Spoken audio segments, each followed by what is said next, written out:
और इसलिए इनकी बेचैनी बढ़ गई है। इसीलिए चारों तरफ से, हर तरफ से कोशिश किया जा रहा है कि तारीख पर तारीख हो, डेट लगाए जाएं, बढ़ाए जाएं, अघोरी पूजा की जाए। वो रोहन रॉय गायब है, पूरी तरह से रोहन रॉय गायब है। अगर ये मामला डूबियस नहीं है, अगर ये मामला मर्डर का नहीं है, अगर ये मामला रेप का नहीं है, रोहन रॉय आकर के कहे सामने में कि मैं वहां पर उनके साथ मौजूद था, ऐसी कोई घटना नहीं हुई है। उसने क्यों सिर्फ एक न्यूज लॉन्ड्री को बुला करके इंटरव्यू दिया 22 में, और किसी मीडिया वालों को इंटरव्यू नहीं दिया? किसी मीडिया वालों को नहीं दिया इंटरव्यू।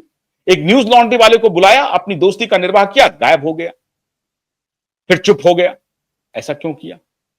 अगर सब कुछ पाक साफ है, कुछ भी गलत नहीं है, तो रोहन रॉय आकर के बता देता।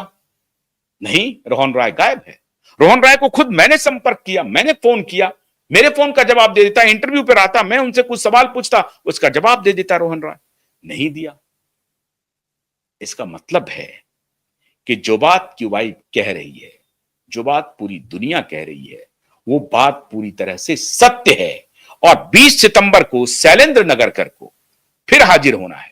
दिशा के केस की ही सुनवाई होनी है, और दिशा का केस जब तक खुलेगा नहीं, सुशांत का केस उस तरह से आगे नहीं बढ़ेगा, क्योंकि दोनों केस कोरोबरेट हो रहे हैं।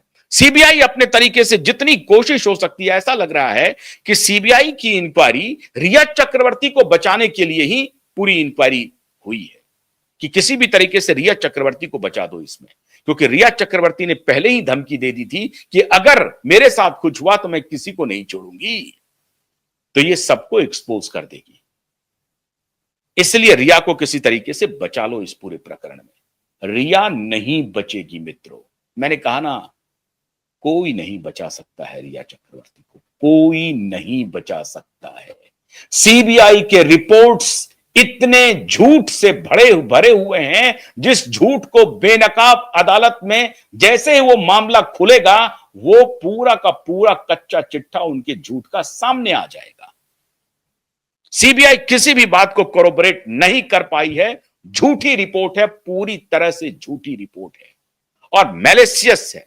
रिया को बचाने की कार्रवाई है, बड़े बड़े पैसे वालों के इशारे पर सीबीआई ने काम किया है। यह पूरा एक्यूजेशन है क्यूबाइब का, और सीबीआई बदनाम रही है इन चीजों के लिए। सीबीआई ने भी अपनी साख खत्म कर दी है पूरी तरह से। तो 30 सितंबर का इंतजार हम लोग इसलिए कर रहे हैं कि 30 सितंबर को थोड़ी सुनवाई आगे बढ़े, और कितना, मैंने कहा ना कि कितनी सुनवाई आगे बढ़ेगी, उनको आना ही पड़ेगा। सरकार को जवाब देना ही पड़ेगा। सरकार जवाब क्या देगी कि हम एफआईआर क्यों नहीं कर रहे हैं रजिस्टर? जिस दिन एफआईआर रजिस्टर हो गया मित्रों, उस दिन आप जीत गए। फिर दुनिया की कोई शक्ति इस केस में हमें हरा नहीं सकती। इसीलिए ये कह रहे हैं कि एफआईआर किसी भी तरीके से रजिस्टर होने ना पाए, क्योंकि अगर एफआईआर रजिस्टर हुआ तो इन्वेस्टिगेशन करना पड़ेगा, और इन्वेस्टिगेशन में इस बार हमारी वकीलों की टीम साथ साथ रहेगी। जब सीन रिक्रिएशन होगा दिशा के फ्लैट से, तो हमारी टीम साथ साथ रहेगी। इनको मालूम है कि जिस दिन दिशा का सीन रिक्रिएट हुआ, उसी दिन ये जो सीबीआई की जो फॉल्स थ्योरी चल रही है ना, पीकॉक कलर का और नो स्टेन्स, स्लाबिया, सलाइवा और ये वो सब खत्म। डिस्टेंस का रिपोर्ट में कोई चर्चा नहीं है। सुशांत के बॉडी और उसके हाइट और छत और बेड, कुछ नहीं। माने जो चर्चा होनी चाहिए, जो जिसके ऊपर इन्वेस्टिगेशन होना चाहिए, वो इन्वेस्टिगेशन ही नहीं हुई, और कुछ का कुछ रिपोर्ट सबमिट किया जा रहा है। तो जिस दिन एफआईआर रजिस्टर होगी, उसी दिन इनकी शामत के दिन शुरू हो जाएंगे। 30 सितंबर प्रधानमंत्री और अमित शाह का सख्त संदेश है इस बार देवेंद्र फडणवीस के लिए कि हो गया, बहुत हो गया गुलदस्ते इधर से उधर लेने देने का। अब सरकार को सेंसिटिव होकर के इस मुद्दे पर काम करना है। जो सच है वही कहना है, किसी को अनर्गल नहीं फंसाना है, किसी के खिलाफ दोष द्वेष से कोई काम नहीं करना है। न्याय सम्मत कार्य हमें करने हैं और अगर किसी ने गलत किया है तो उसे उसकी सजा जरूर मिलनी चाहिए।